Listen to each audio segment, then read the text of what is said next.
love this shape. It's very drama. When people walk into Sky Candy, I want them to feel welcome, and I want them to feel welcome in being themselves. No matter who you are, you can train, you can do circus. There's no prerequisites or anything like that.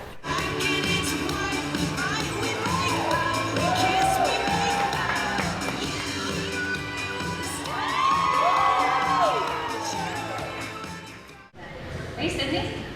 Join us. I took my first aerial class in January of 2009, and I was terrible at it at first, but I enjoyed doing a thing that was really hard, that I was not good at. I was trying to And as I slowly got better at it, I was like, oh, this is amazing. Oh, this is changing how I think about my body and like my abilities. Body image is a huge part of my personal struggle. All right, tucks are next, but rest it.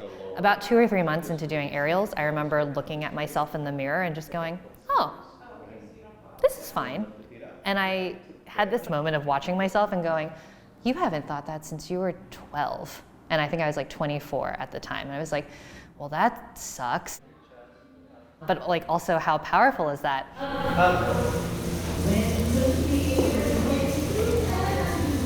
For all the good that that studio I started at was, it was very clear that if you went in as a dancer, if you went in as a small, thin white woman, if you went in as a very particular type, that you would get more attention and more care. This is a really great test of your active flexibility. How much can you make? I wanted to create a place that anyone who was excited about doing it could do it, and they wouldn't feel limited by their body or their past abilities. It's an angel. And then we had entrance. So Circus is for Everybody became our tagline a few years ago, and that means regardless of the body you're in, whether it is a small body or a larger body, a male presenting body, a female presenting body, a non-binary body, we wanted to just say, do you want to do this? Great, here is a place for you. I mean, I don't want to just say, yes, that's just burlesque, or yes, that's just circus. Really, that's just our society. People are really deeply bothered by seeing somebody in a fat body accomplishing things, especially when those are things that are based on your appearance and the way you put yourself out there visually. Make some space, bring my other foot up, and give them some space around each other, squeeze my knees together, and then I have my man in the middle. When I started in aerial, there was no such thing as curriculum for a larger body. Everyone was teaching the same curriculum, which was based on some very thin people who came up with the curriculum 20 years ago, who never stopped to consider that different bodies might not be able to do the same things. I guess about 4 years ago now, started developing the curriculum for this whole plus size program.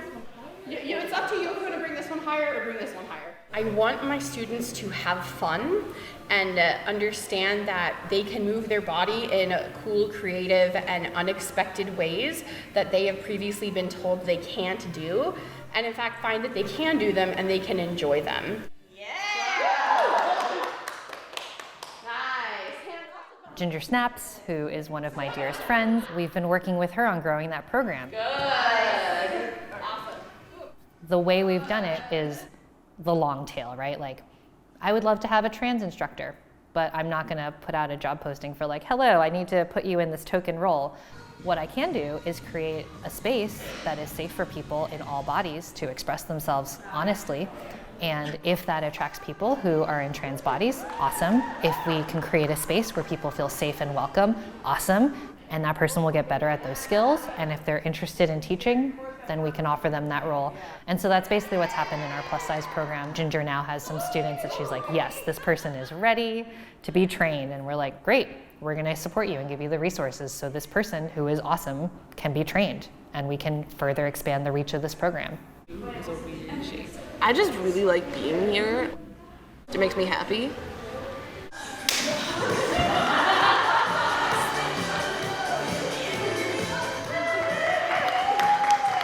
I work here as an apprentice teacher right now, which I'm really happy about because I get to share my own experience and help other people get that same experience.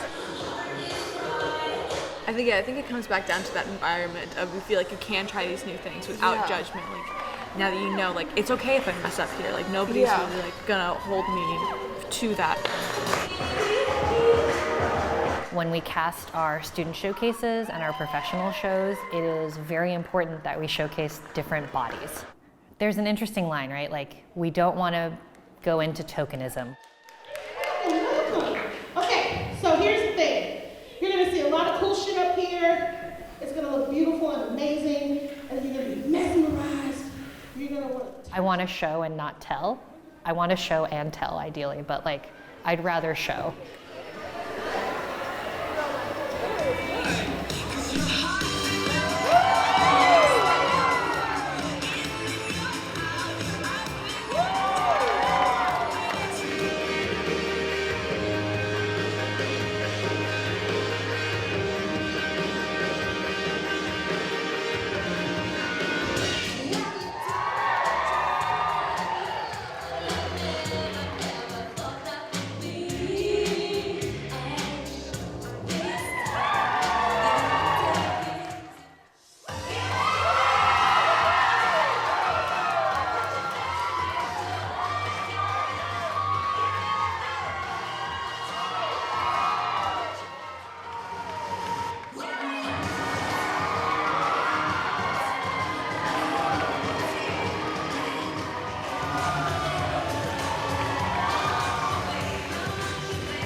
We want anyone who wants to do circus to be able to do it, regardless of your ability, the body you're in, your financial situation.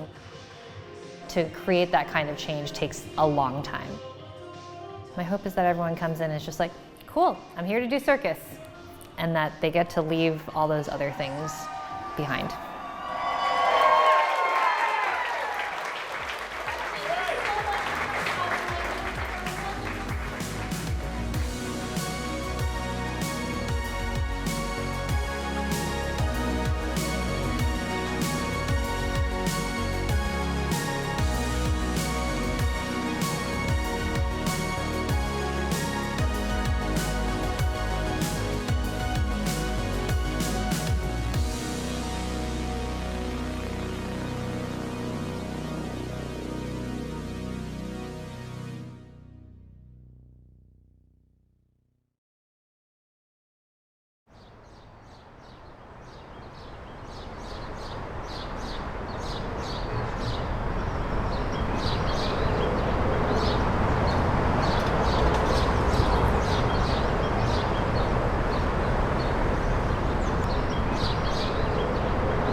My dad was an amazing writer.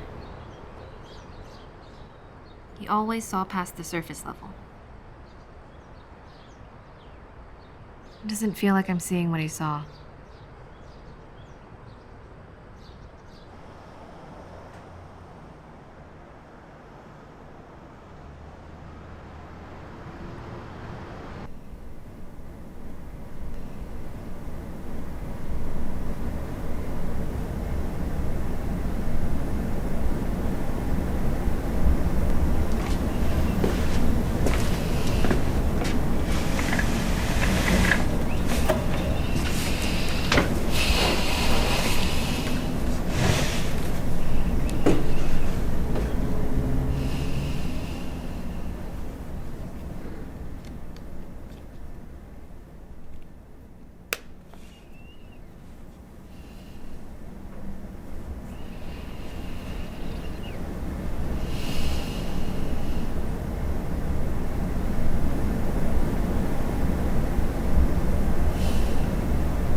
that's it.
Maybe this is what he saw.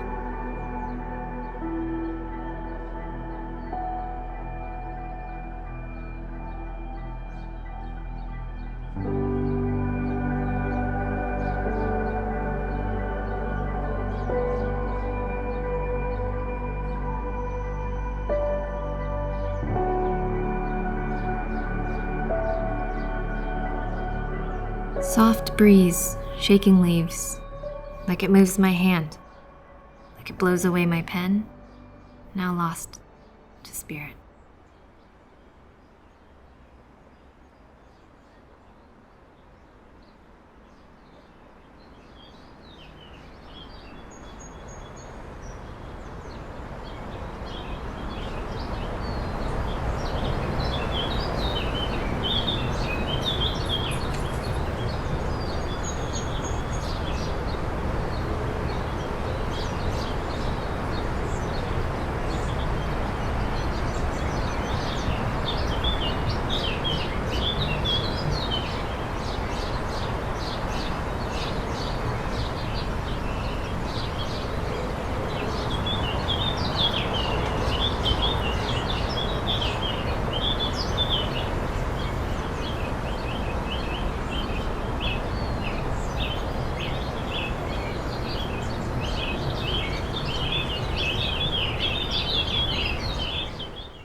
here now.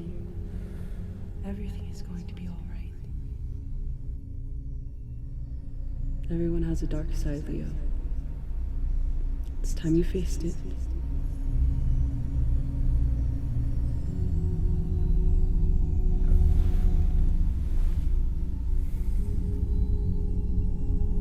I'm so scared of being alone. Fear will only hold you back from the truth. You'll understand when you look forward.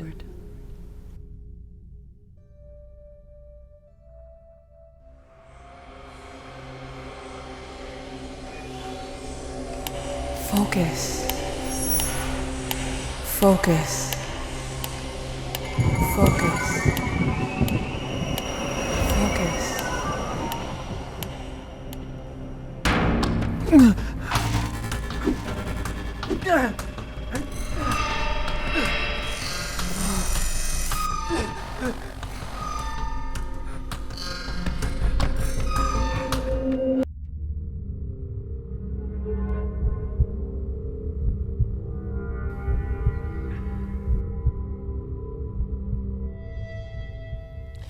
I can't keep running like this. I have to face my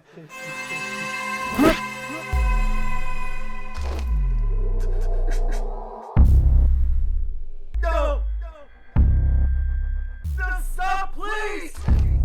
I can't take it anymore! Fear will only hold you back from the truth. Focus. Focus. Focus. Release.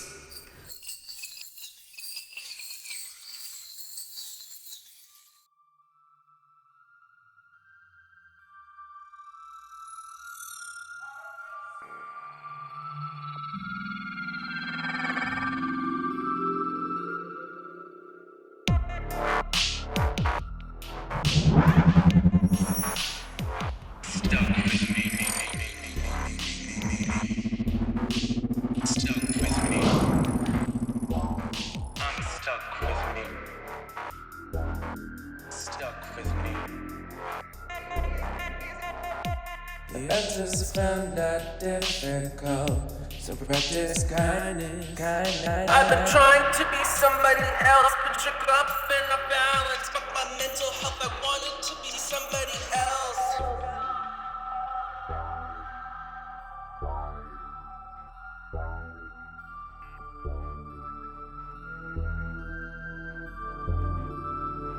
I'm stuck with me. I used to think that I was some kind of monster. So I hid everything ugly inside me.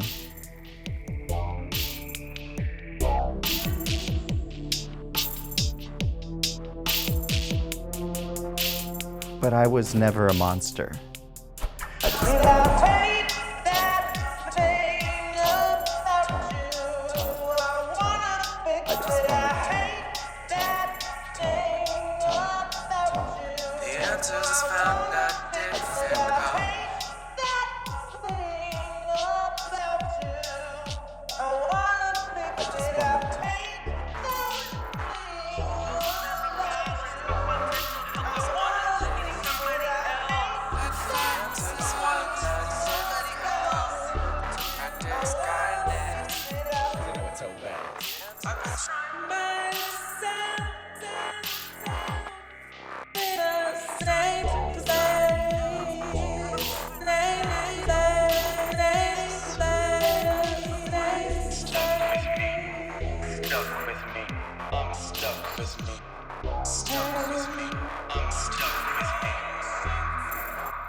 I'm a marsupial. So what does she say?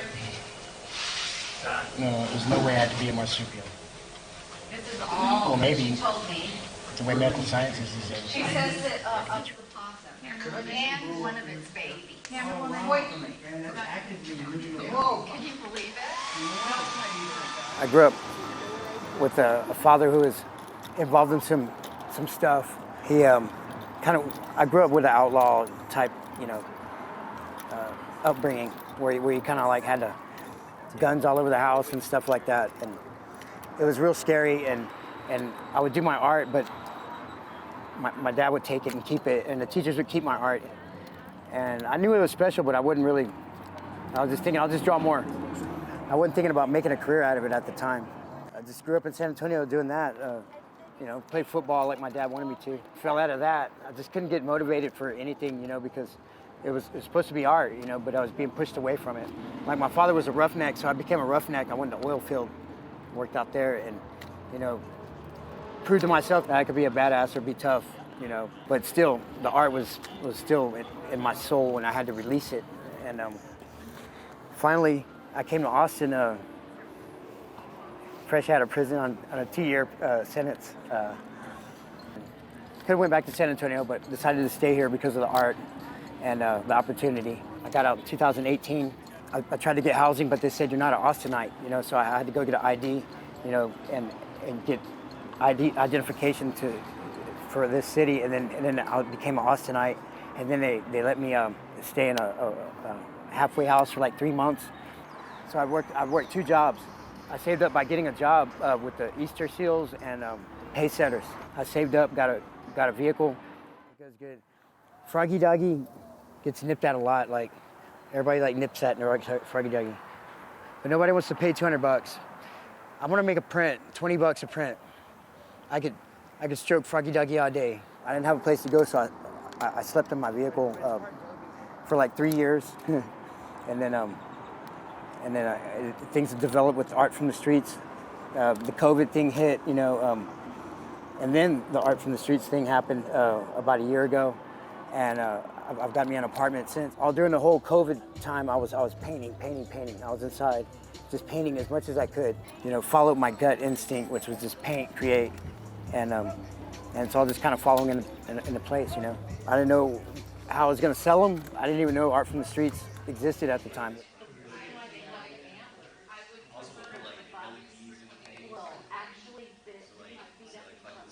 And so we went out in the community looking for a location. Canopy, just the most amazing spot for us. It's filled with other artists, other galleries. So it really gives our artists that sense of accomplishment that they're with their peers and not at a homeless shelter. Our artists come here because they know that we're here, and they come here to paint and create and be a part of this kind of community that's being built and this collective that's happening here versus being someplace for 2 hours and being in a shelter for 2 hours. You're really able to step away from what's going on and leaving that potentially at the door and coming in and just being a part of the programs. I'm focusing on labeling them, make sure they're signed, make sure I put a thumbprint on them, and a little description of why I painted it on the back. I think people will find more substance with them, be able to connect with them better,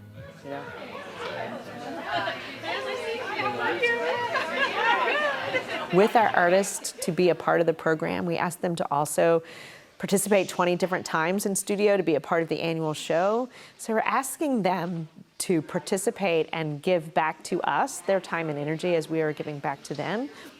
People will hand out money, on the street, but not every time. People are going to be your friend or help you through here, but not all the time. And we want to be those people, and having that consistency in our space really brings that self-determination that I'm going to be there. I'm going to pay attention. Yes, payday's this day. Yes, the show is this time. I'm going to make that. And then I think that transcends into life. This one better than that one. Now that I saw that. And this one here, the squares. Really my geometry. And that would go with that other one that I think someone else got. Self-assurance and self-reliance, and having that first sale brings so much happiness to them that they've created all this piece of work and somebody's willing to pay money for it. So I think every time that happens, I know what's getting ready to happen from the artist, but I just love it. I get goosebumps with it because they just cannot imagine that their creation actually has that much of value, and it has value to someone else. And then you have the conversation and you meet the artist, meet the patron, and you have an understanding. And when the patron goes home, they have a story to tell about the piece of art that is on their wall. And it perpetuates that change in understanding of what homelessness looks like. It changed that perception that maybe somebody in their room, in their network of friends, has about artists and about people that are homeless. But yeah, that first sale is it's amazingly beautiful. I love every part of that. I'm gonna make it big someday. It all starts here on the street. But anything worth having takes hard work and dedication. And I appreciate everybody who backs me up. How you doing? All right. Got art for sale, sir.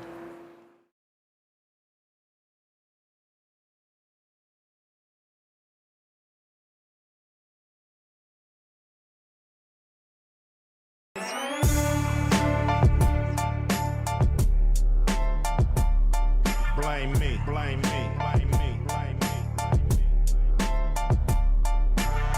You know my pyroclastic flow. You know my pyroclastic flow. You know my pyroclastic